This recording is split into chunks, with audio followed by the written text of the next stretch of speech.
For the vast majority of its history, the West was a pretty average place. Being confined to the fractured and unimpressive continent of Europe, it remained vastly outshined by nations of wealth and wonder found in the East. Oriental worlds of near and far were often leagues ahead militarily and culturally of Christian Europeans. The Far East, more particularly the meritocratic and bureaucratic civilization of China, was at the top of its game near the 1400s. It took Europe several centuries of industrial and ergonomic development to catch up to the production capacity of medieval China working with simply her population alone. And what better place for China to sell these products than to the eager buyer of itself? Canal networks stimulated a fluent transfer of goods and information which led to nothing less than woodblock printing, movable type, magnetic compasses, and an age of exploration culminating in the overseas voyages of Cheng Ho in the 15th century. Not to forget, of course, the Near East, dominated by the empires of Islam. Being the connection between China and Europe, Muslim nations found their wealth primarily drawn from trade. The constant game to control the piece of land linking three continents was being played well by countries Safavid, Mamluk, and a myriad of khanates along the Silk Road. The Sword of Allah was even plunging into India through the Mughals, West Africa through the kingdoms of the Sahel, and Europe through the Ottomans, the latter of which was particularly alarming to the continent mentioned at the beginning of this video. The danger posed by Constantinople being conquered by Turks was so great that Europeans responded by being conquered by Turks. Yet Europe had much more to look forward to than to fear, as the 16th century peninsula was beginning to reap the benefits of the growth in commerce that had been going on for years. Here, in the poor, and compared to what the rest of the world might offer, primitive slums of Europe lied the future. The development and maintenance of a competitive political landscape led to a boom era in innovation. Here, the chaos of Europe's borders and geography actually came in handy, as decentralization allowed leeway and privilege to a merchant class driving a now flourishing trade flow that made the continent wealthy. And since there was a massive amount of places for traders to do business in, no bad economic policy made by a single all-powerful and unquestionable ruler could stunt the growth that was occurring across the entire continent. And soon, Western rulers learned to love these new developing markets. In return for profiting off the wealth of merchants through taxation, feudal lords and later absolute monarchs would provide state legal protection and order. As the wealth of nations increased, so did the ability of nations to use that wealth to purchase and construct firearms to protect that wealth. The Concert of Europe, as European international politics came to be known as, was a constant arms race spurred on by an ongoing era of innovation. Spanish and Portuguese expeditions to the Americas brought yet even more money and power to the continent, and soon the resources of the Americas became an extension of the resources of Europe through the rise of the transatlantic trade. One key difference between the growth of European economies in the early modern era and periodic growth other places experienced was that Western growth was sustainable. Economic development was sustainable as political plurality forced nations with inferior economic models to change in order to compete with superior ones. Political plurality was sustainable as nations who would bid for dominance became target number one for the entire continent and the innovators who created its weapons. The innovators and explorers were sustainable because entrepreneurial spirit and risk-taking was rewarding the treasuries of empires and enterprises quite heavily. No despot or unwise ruler could challenge this. The closest thing the region had to the Emperor of China or Sultan of the Turks was the papacy of the Catholic Church. Yet even this influence was not really all that heavy, as no Englishman was going to let some silly line on a map stop them from their fundamental right to ethnic genocide. But should a European nation achieve such military and territorial strength that their empire could challenge the entire continent's fundamental economic and political order as the 15th century knew it, they might have a chance to change all that. So the Concert of Europe was called into action to stop the almighty power of inbred, heavily deformed people.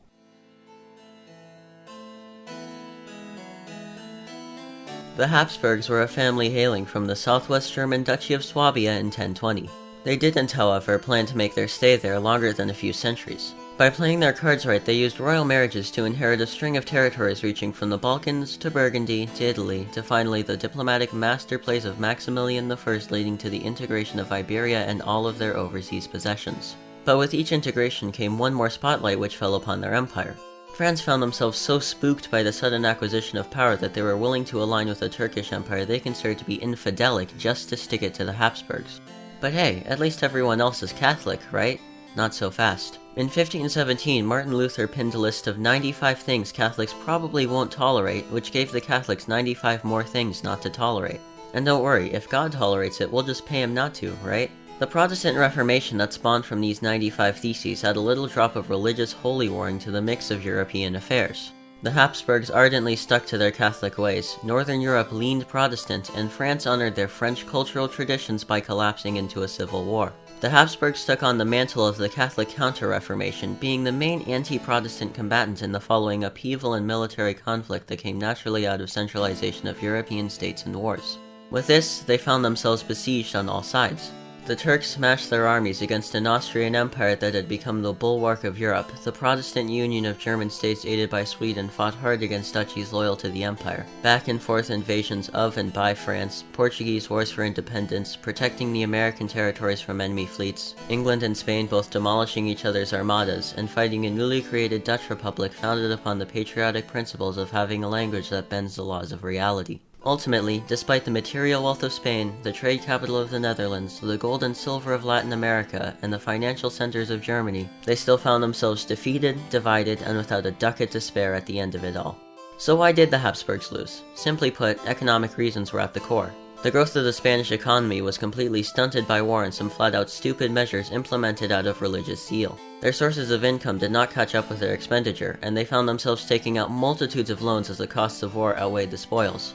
Perhaps the need for a large army could have been partially nullified had they decided to give up any front, but what could they leave to the enemy? Giving up the Americas was out of the question. The wealth of gold and silver found there was the backbone of the Habsburg war effort. Relieving their push into Germany would be seen as weakness by their rivals, and in that region there was no shortage of them. Comparatively, Italy or the Netherlands falling into enemy hands would cause either financial or strategic detriment to the Habsburgs. But perhaps most pivotal to their defeat was the fact that they couldn't cross national borders to coordinate a combined war effort. Getting, say, Italians to die in a bloody war in Flanders for the sake of defending an only mildly strategic outpost integrated 100 years ago by a single marriage was quite tricky. This meant Habsburgs largely stuck to using German resources to defend German interests, Italian resources to defend Italian interests, colonial resources to defend colonial interests, and Spanish resources to defend Spanish interests. So in the end, did the House of Habsburg really have a chance? Maybe. The European wars of the 16th and 17th centuries exposed weaknesses in all states, not just them, and the Habsburgs did occasionally look to be inching towards victory. A semi-balanced geopolitical order was established, and states got back to work. France dedicated more time to centralizing the nation, England devoted more time to the struggles between Parliament and Crown, and Spain dedicated more time to being in debt. Thus, the much more state-like nation-state emerged in the next century.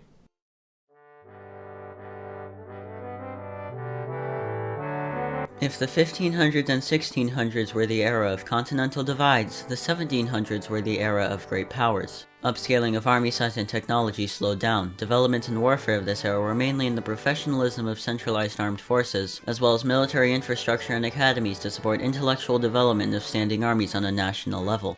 Of course, great powers also led to great power coalitions, which led to longer wars as nations could rely on the resources of their allies to carry out war efforts when they couldn't. Maintaining financial stability during drawn-out military conflict was almost impossible, so it was an absolute necessity to be prepared to plunge a nation into large, albeit manageable levels of debt before taking the risk of sending armies onto the battlefield. To see how fiscal readiness of nations affected 18th century European affairs, compare the financial responsibilities of France and Britain. The United Kingdom was a nation whose knowledge in banking and currency benefited them greatly. The establishment of the Bank of England at the end of the 17th century and thriving stock exchange lended the government and private individuals an ample supply of money. Parliament had large capacity to raise taxation when national interest demanded it, with investors and citizens concerned enough with the well-being of the country to tolerate it. The Royal Navy had a critical role in protecting the trade interests and economic core of the island, making Great Britain one of the few nations able to keep its balance steady during war. And protecting this was important, as Britain's rival just across the Channel was the most wealthy and militarily powerful place on the continent, with absolutely abominable finances to hold all that down. French tax bureaucracy was deeply corrupt, and the responsibility of tax collection was scattered across several unrelated institutions. Money ended up in the hands of individuals meant to collect it for the well-being of the common people. Lack of centralized accounting put yet another barrier between the ruling class, the state, and its finances. It took a revolution and a Napoleon to fix this mess, and by then it was too late. Yet even this deeply flawed system left the French state with more money than most places. Brandenburg Prussia was a nation whose budget could not keep up with the costs of 18th century war, relying on extreme measures such as currency debasement or wartime plunder to even remain competitive in the concert of Europe. At least they always had valuable backdoor options, like not existing. But money wasn't everything. Even the most rich and business-savvy nations were held at the whims of something unavoidable: geography. A good way to look at how geography affected the rise of some nations and the fall of others is to compare two unrelated cases: the Dutch and the Russians. The Netherlands was arguably the smartest nation in managing finances and a good candidate to become a great power. Their military was one of the more professional ones, their navy the strongest on the continent, and their economy growing at a rapid rate, but all of that didn't necessarily translate to success because of their position between two already established powers. The Dutch had built their economy through international investment and foreign rent payments, rather than the actual strength of their land.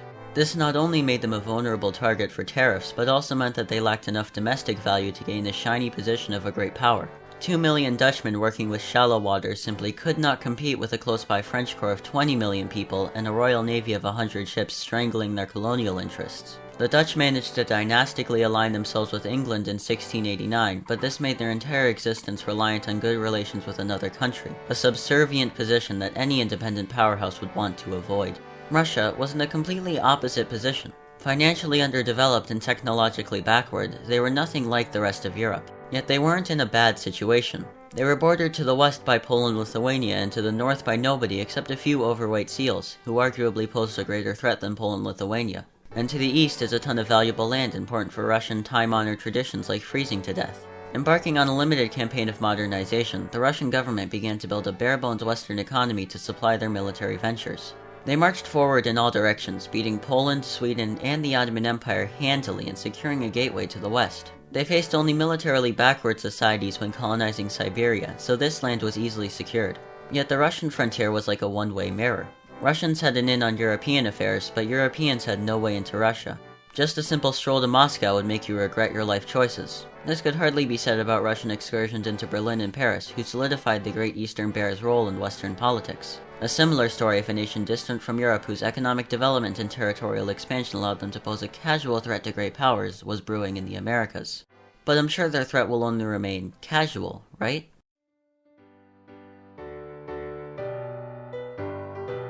For most of the 1700s at least, that threat was either casual or non-existent.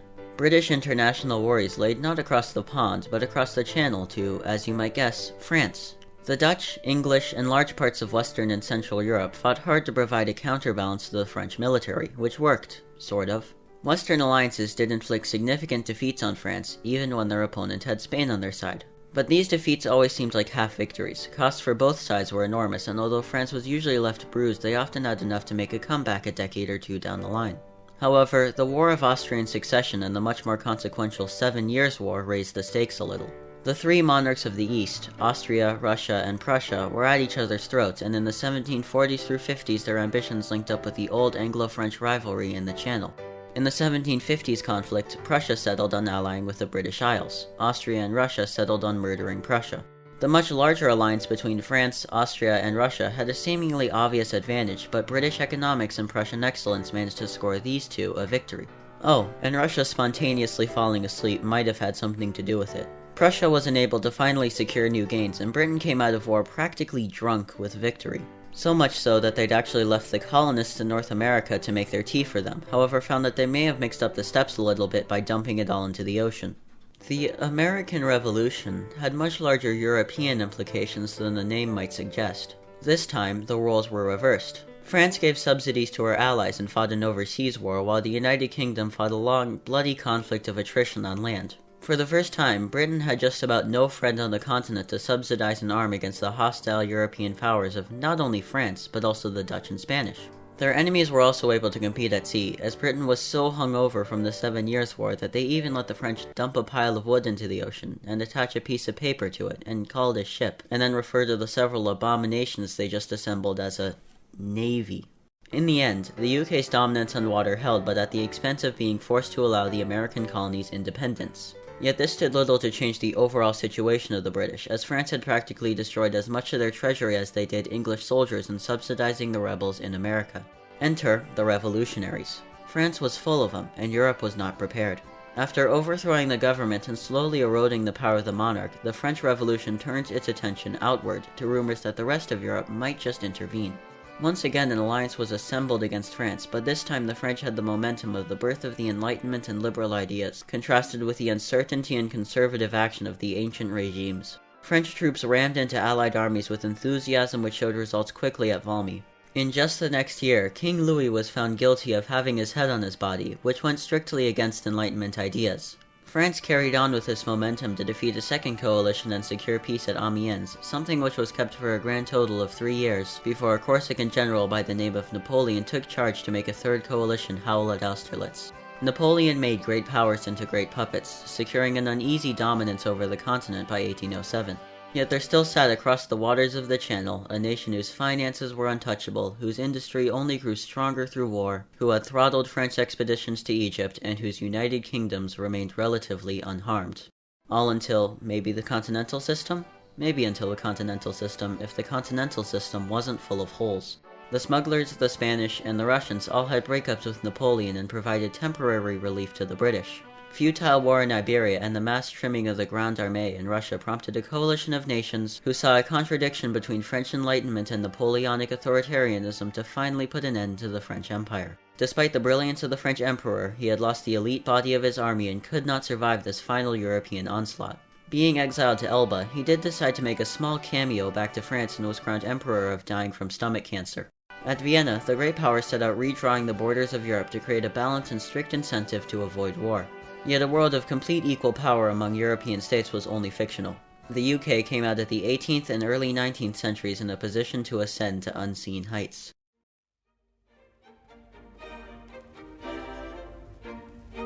By the 19th century, Europeans retired from long, great power coalition wars in favor of preserving the status quo from a potential second revolution. Britain, as usual, continued to grow wealthy through commerce and economic development.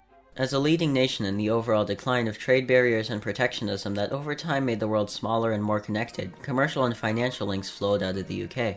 Being one of the first liberal, laissez-faire capitalist economies did have downsides that are too complex to mention here, but it's hard to deny that it made the island wealthy.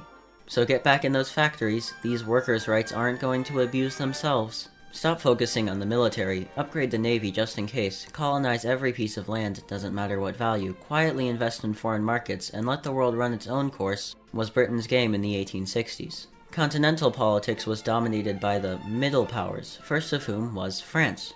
After its recovery from defeat in 1815, France quickly built itself into a powerful country in all metrics, but hardly exceptional in any. Diplomatically, everyone was more wary of French expansion than any other kind, and the 1830s liberal revolution only solidified this isolation. The economy remained vastly outshined by their British neighbor, yet significant industrialization makes it hard to say that France was undeveloped. Through trial and tribulation, the French people had finally achieved their destiny of being second place in everything, and one day they would eventually ascend to the glorious position of being third place in everything. So, although France was no longer able to call itself the military leader of the continent, it did still play a critical role and managed to reach the peak of its influence after coming out of a war, with the declining eastern nation clearly victorious. The early 19th century saw Russia lag decisively behind most countries. Industrialization made Russian strengths less important and massively exacerbated their weaknesses. An uncompetitive economy, massive wealth gap, and inefficient autocracy removed the possibility of developing industry that was even close to what the West could offer. When Russia went to war with France, Britain, and the Ottoman Empire in the 1850s Crimean War, they found that they had made the massive strategic miscalculation of being Russia. The Tsar's navy didn't hold a candle to the West, Russian infrastructure was more inefficient than sea travel, their conscripts untrained, and the country as a whole had to wake up to their inefficiencies and do something about them. By contrast, the once similar story across the Bering Strait was economically developing and receiving immigrants from Europe, who make much better guests than French artillery. Americans enjoyed far higher standards of living than most, and, oh, would you look at that, they're in a civil war. The rural, farming economy of the South didn't really stand much of a chance against the industrialized North, in the long term at least. As many as 900,000 Southerners left their jobs vital to the Confederate economy and joined a war effort which could at best produce the illusion of victory. The much smaller southern population couldn't take this strain, and by the end of the war this area was in complete ruin. The South went to war after they forgot which flag they used. They lost the war and still forgot which flag they used. Long, boring civil wars are fun, but what about a fast-paced one? Germany was about to undergo 2 fast-paced wars that unified this area in just 5 years. Austria was most often considered the hegemon in Central Europe. The state was remarkably robust considering their ethnic breakup was all over the place. Austria represented the antithesis to the increasingly popular liberal and nationalist movements. It was an archaic monarchy who, if even touched by the ideas of self-determination, would collapse, so it inherently lent reactionary in the 19th century political spectrum. welcomed into the ranks of the conservative old regimes as a natural ally against political reform and liberal upheaval. Thus, its existence was tolerated. But when Russia was embarrassed by the Crimean War, liberal Brits were too ideologically distant to call an ally, and France had conflicting interests in the Italian peninsula, Austria was left defenseless against a Prussian state who'd just come out of a military revolution. Under the diplomatic leadership of Bismarck and the military leadership of Moltke, Prussia beat inefficient Austrian and French armies to unify the German states by 1871. The balance of Europe, unprepared for a sudden introduction of a new power, began to crack. However, the conservative diplomacy of Bismarck's Germany that encouraged peace and upheld the status quo managed to keep the continent calm for another few decades.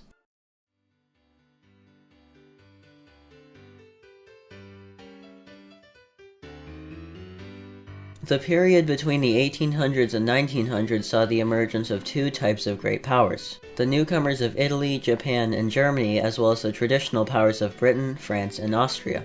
Italy was the weakest of the emerging powers. They had the potential to shake up the balance of Europe in major ways, but their nation was too rural to support any sort of economic takeoff that would make it a great power. Italian society was regionalized, one-third illiterate, and lacked resolution to further the nation's interests. The Japanese, by contrast, used the determination and honor of their people and elites to extract success out of seclusion. Modernization programs focused on reforms in education, military, infrastructure, and much more. Japanese society was, further contrasting from Italy, a great boon to the island. The emperor was revered, the will of the state was respected, and a culture that led to strict military discipline and the victory of fearless Japanese soldiers against Russia in 1904, showing how far they had gone. Germany was thrown into the fray of European affairs, rich, wealthy, but hated by many. The ambitions of this young nation to expand its borders both in Europe and abroad worried established empires. Rapid expansions and upscalings of both the military and the navy, which outpaced their neighbors by miles, indicated that the country might be planning something a bit larger. Traditional powers, attempting to hold on to their waning influence, were obviously worried about this industrial giant. Austria-Hungary was one of those powers who had reason to be worried. Their industry was strong and competed with other great powers by the turn of the century, but they suffered similar problems to Italy. Their multi-ethnic populations struggled to work together, and working together might have been important considering that they were beset on all sides. The empire had to juggle its priorities between one front to the next, and thus ended up finding that their inefficient railway system couldn't handle any. In the end, they were forced to sign an alliance with Germany in order for any hope at surviving.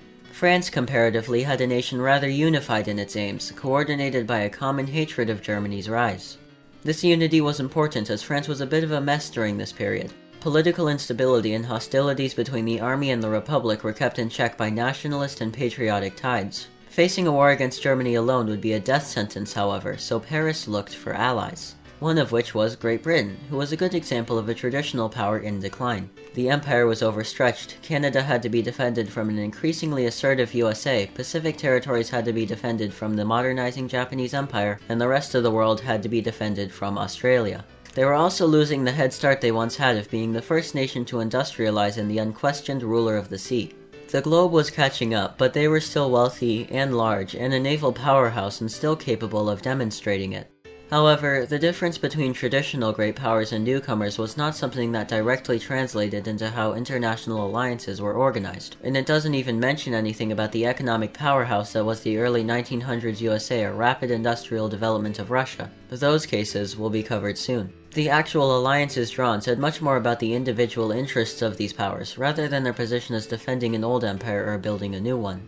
Crisis after crisis slowly raised the risk of war and solidified the two camps. The Entente with Russia, France, Britain, and Italy, as well as the central powers of Germany and Austria-Hungary. War between these two became unavoidable when their conflict spread to the Balkans. After the initial spark was lit at Sarajevo, both sides expected a quick and decisive victory. This manifested itself in infamous ideas such as that the war would be over by Christmas. In reality, the struggle was sluggish and brutal, and the conflict seemed to go back and forth. It took around 3 Christmases for any side to be in a position to win. The 1917 entry of the United States was a fundamental game changer. Even as the Germans were bringing in thousands of troops west after the collapse of Russia, their gambles to close the Western Front before it was too late failed. The strained Central Powers now felt the weight of a crushing American economy at its height. Nothing could save them from the end of this war.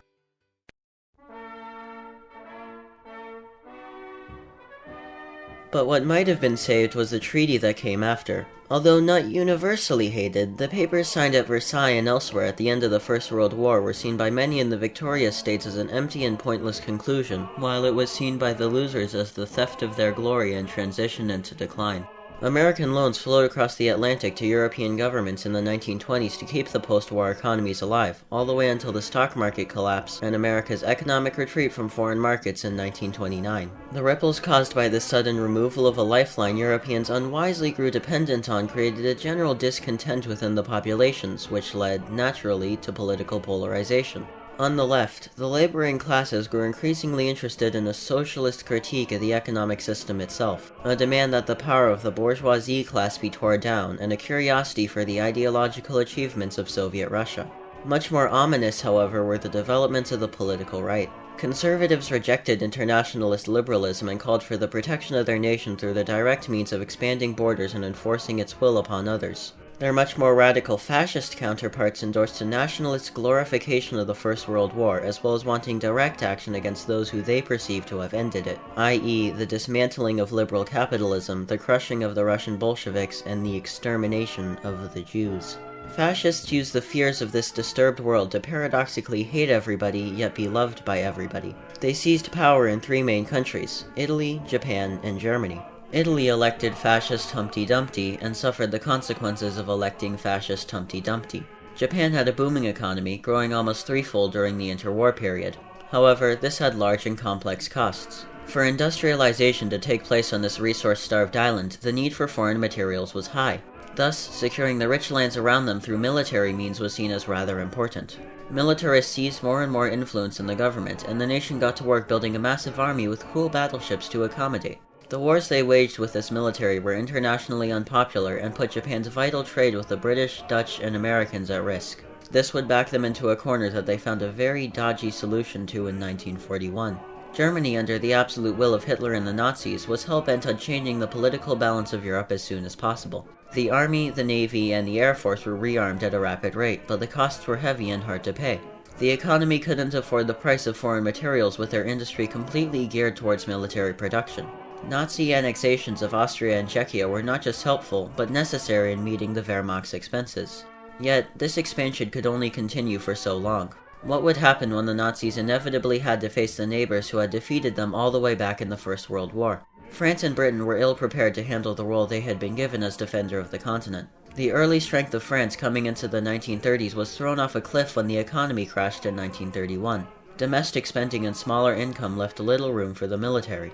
The attitude of the French people and generals was hostile and gloomy. The nation sometimes seemed edging towards ideological civil war, and modern adaptations in warfare were rejected.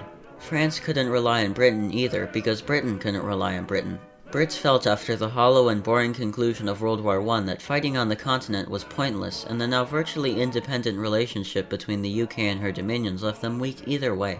So, the only powers who seemed in a position to check the rise of fascist dictatorships were the Soviet Union and the United States. The USSR was left in a very weakened position after its mass killing of itself during the 1920s. The collectivization of farms, the elimination of the kulaks, and various other command economy policies, however, left Stalin with a whopping 1/4 of his nation's GDP to reinvest into industry, education, the sciences, and the military. Russia was spectacularly transformed from a rural, uneducated peasant society into an industrial giant in the span of a decade. Now that the population has a lot more of the smart and the educated, the following people need to be shot: the smart and the educated. Military purges as well as the gaps in society left by Stalin's genocide were self-inflicted wounds. The army had lost some of its brightest minds, and millions of productive workers disappeared. They, as well as the USA during the Depression, had fallen far compared to the seemingly unstoppable growth of fascist regimes. The USSR, France, Britain, and the USA had lost so much ground. The question now was, could they regain it while there was still something to gain?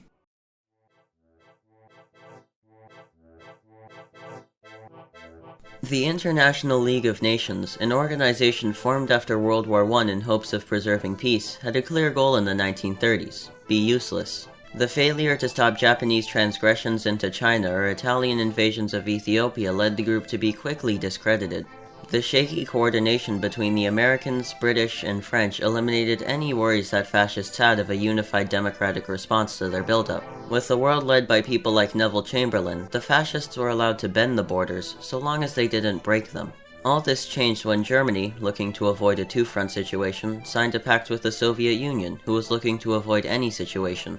This sealed the fate of a Polish state wedged between these two giants and prompted France and Britain into action. The German blitz through Poland and Scandinavia gave the Nazis knowledge, and the phony war on the West gave them time. In May 1940, all of the Wehrmacht's strengths in aerial tactics, blitzkrieg warfare, and combined arms helped them shred apart Allied forces in their invasion of France and co. By the time Germany captured Paris, all French backup plans had surrendered to the Germans, and with the fall of Britain's continental ally, the war went quiet. The Germans were in a rather comfortable position, but Britain under Churchill was hell-bent on making inspirational speeches like talking about what they would be talking about in 1,000 years. But this silence was soon interrupted by the thunder of the East. While Stalin was busy not feeding Ukrainians, the surprise German invasion of Russia was costing the Soviets millions of miles and men. However, the Nazis had failed to realize that a war in Russia was unlike anything they'd seen before. The USSR had vast reserves to deploy, vast expanses of land that could be sacrificed, and the German lack of preparation showed in the Battle of Moscow, their first big defeat in Europe. When they joined their Japanese allies in a war with the US, they had gone full circle. Their enemies had overwhelming economic superiority. Even as early as 1941, the USSR was outperforming them in many aspects. American troops flooded across the Atlantic, chasing the Germans out of Africa, Italy, France, and back to the Rhine.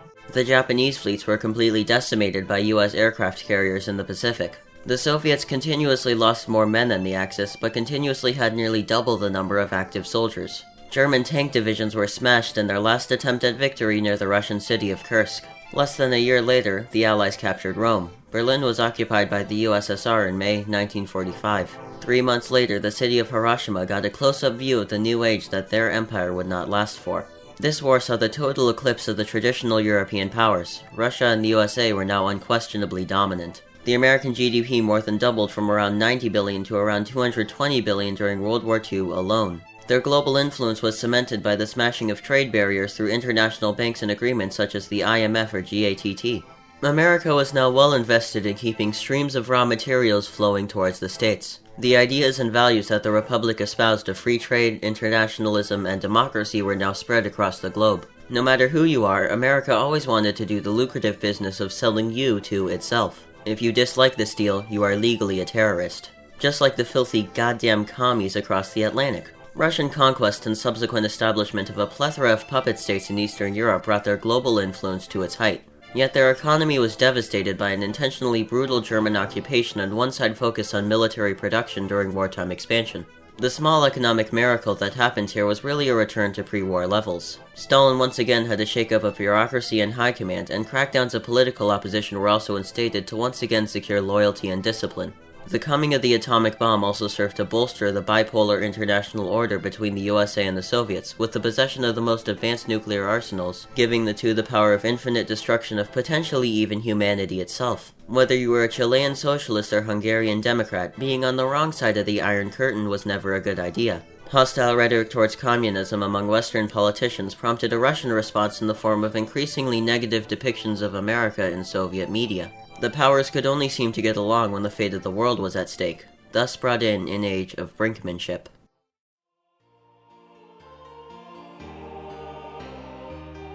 The front line of the coming Cold War between these two powers started in Germany. The Soviet Union, having just suffered millions of casualties in armed conflict against the Germans, wanted to see a Berlin that was friendly but weak. The Americans, British, and French wanted to see a Germany built along the lines of Western democratic and liberal values, as was their vision for the rest of Europe. These two ideas soon proved fundamentally incompatible. The West and the East drifted further apart ideologically when non-communist parties were eliminated in the East, as were political gains by socialist parties looked at by Washington with unease. Many Western observers saw rebellions in Greece, strikes in France, and Russian moves into the Baltic Sea as part of Moscow's coordinated global advance of bad. The US attempted to gain a head start through the economic Marshall Plan and military alliance of NATO, prompting the Soviet Union to set up their own set of communist internationals such as Cominform, where you can go to meetings and discuss how much you don't want to be at those meetings. The end result of this global conflict was the product of both economic factors and foreign policy. One of the most crucial developments was in the non-European world. The Third World, as it was called, was given all the tools it needed to throw off the shackles of European colonialism by the end of the Second World War. Nationalist sentiments rose high as colonial empires were brought to the brink of collapse their colonies had taken over. The people there didn't see much need to continue being occupied, especially when their struggles were aided by both hardline anti-Western Soviets as well as Americans sympathetic to the ideals of self-determination. The United States managed to assemble the greatest and most expansive alliance ever made, not through common ideology, but through common opposition to communism. They built walls against the Soviets all over the world: NATO in Europe, Greece and Turkey in the Black Sea, Japan, Taiwan, and South Korea in the Pacific, Australia, the Philippines, Pakistan, and Thailand in South Asia, Israel, Iran, Saudi Arabia, and Iraq in the Middle East. The Soviets were in a much less advantageous position internationally, with their role in the world being seen as much more totalitarian and controlling. However, independence movements in the Third World often associated capitalism with the oppressive Western colonial regimes they just escaped from. It is in this idea that Moscow found common ground with the Third World. However, their foreign policies were often clumsy and alienated as many as they drew in. Pakistan was angered at their support for India, Somalia was irritated at their support for Ethiopia, and Afghanistan was enraged at their support for Afghanistan. To shift the focus a bit from the colonized to the colonizers, Europe during this period enjoyed relative prosperity. Wars on the continent almost ceased to exist, nations got along better, which removed the need for businesses to navigate national rivalries and gave them a far larger market to work with. With Germany split in two, Britain continuing to decline, and Italy having barely anything to start with, this left France as the dominant power on the continent, having a favorable position in the founding of the European Economic Community. But as much as de Gaulle would have liked, France just wasn't strong enough to really shake up the world order and actually played into America's hand through the empowerment of strong democratic bastions in Europe. A state that might have had that ability was Communist China. Conflicting strategic interests and Mao's overly aggressive foreign policy are primarily to blame for the Sino-Soviet split at the middle of the Cold War. A key piece of socialism's international appeal was taken away, now that the vision of a united Marxist world in harmony was gone. China even seemed to be warming up to the USA by the 1970s, and it was around this time that their economy began gaining steam as Japan was going into general decline and the Soviets were stagnating. So with all that said, how were the two main powers doing? The United States' decision to peg several international currencies to the US dollar with the Bretton Woods system made them a linchpin in global markets. For a while. Domestic troubles in the Vietnam War forced them to withdraw from their initial grand commitments, but diplomatic links stayed. The Soviets were much worse off. Their labor force was pushed to its limit of full utilization, and growth rates slowed down. The inflexible command economic structure caused technological stagnation, just as the Reagan and Carter administrations started swelling the US military budget. This forced Mikhail Gorbachev to gradually liberalize, but free and open exchange of ideas knocked away the last brick of stability. Rising independence movements in the republics clashed with the central government. By 1991, Ukraine and Belarus declared that the USSR didn't exist. The USSR declared that the USSR didn't exist, and Russia declared that it would beat the shit out of Ukraine and Belarus for the next 30 years. A decade of unipolar American dominance was ushered in.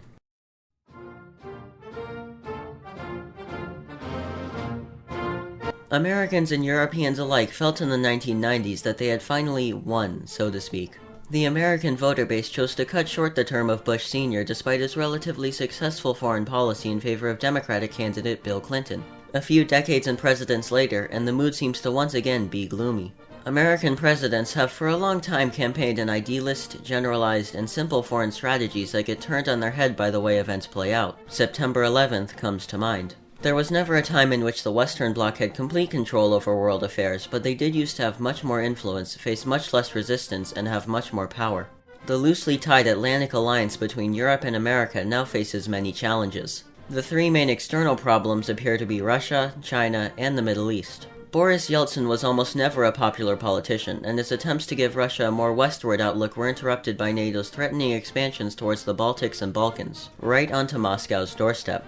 Putin reignited the old rivalry between Russia and the West by bursting into Ukraine through the war in Donbass. Although the US and EU are still trying to curb this Russian expansion, Moscow is probably much more invested in the region than they are. The Kremlin of today won't be rebuilding the international and ideological juggernaut that the Soviets before them became, but they will still fight to expand and secure Russia's borders, and their conflict is subsidized by the ethnic Russian populations dotted around former Soviet states. A conflict that will most likely be opposed by NATO, and along with shared energy interests and revisionary zeal pushes them closer with the next big problem for the West. The vision many people have of China as a well-oiled totalitarian state with no regard for its people is only true to an extent. In trying to push further privatization reforms, they will face opposition from state-owned oligarchs as well as ordinary workers worrying that change will threaten their current position. Social instability is predictable for China's future, and with them becoming an increasingly large share of the world economy, it will have global ramifications. Until then, they are pushing for a more assertive foreign policy, reaching out to places near and far for partnership. With this new diplomacy, the plausibility of conflict in the Pacific between China, Japan, and the USA is something to seriously consider. The plausibility of conflict in the Middle East is something that can hardly be called just plausible, with the region embroiled in conflicts every day. We can only hope that small fights won't combine into a larger one. The weakened political institutions and destabilizing of dictatorships that the Arab Spring brought along piqued to the interest of both radicals and reactionaries. They were initially hoping to achieve their ideals through elections, but democracy has been having a tough time coming through to this region. Islamist militants decided that they could finally express their political opinions through the cool new trend of bombing civilians. The Islamic State was only the most successful group of them, and far too many were inspired to either join their fights in the deserts of Arabia or carry out attacks in their home countries. Countering threats from the Middle East is something that the EU and USA can agree on, yet there is an increasing number of things that they disagree on. The European Union is going through a series of tests, namely the Eurozone crisis, influx of refugees, Russian threats, and Brexit, which has led to a sharp rise of Eurosceptic parties. Europeans might also not be all that eager to join America in a crusade against China or Russia, with Euro-Russian trade still being a large economic factor and many nations considering a partnership with China. But with the Europeans leveling such outrageous, out-of-the-question demands like not being spied on by the CIA, how can the US compromise? America is a nation which has gone farther than any in history. Yet the last 30 years have seen its power erode due to lack of consistent foreign policy and mistakes based on impulses which have cost them dearly. However, they are still on the forefront of technological innovations, with them recently accomplishing one of humanity's greatest feats, something which was previously believed to be impossible by leading scientists: somehow make Afghanistan a worse place than it already was. The nation-building projects undertaken by the US to clean up its own messes in Iraq and Afghanistan have cost time and money that they can hardly afford. Strong leadership and diplomatic successes are going to be needed for America to preserve its place in the world from ambitious foreign powers. The USA may not be as exceptional as many claim it to be, but the sheer size of the role it has played in world politics as well as the wealth it maintains to this day is undeniably impressive. Emerging powers like China, Brazil, and India are all poor, face internal instabilities, and aren't ready to provide world leadership. In 2012, poor electrical infrastructure alone pushed around 600 million Indians into blackout for 1 to 2 days. Emerging, yet volatile and unstable economies like this one are the future of global commerce. America will need to play their cards right if they want to stay at the top of the world, but for the foreseeable future, they are the only nation who can still call themselves a superpower.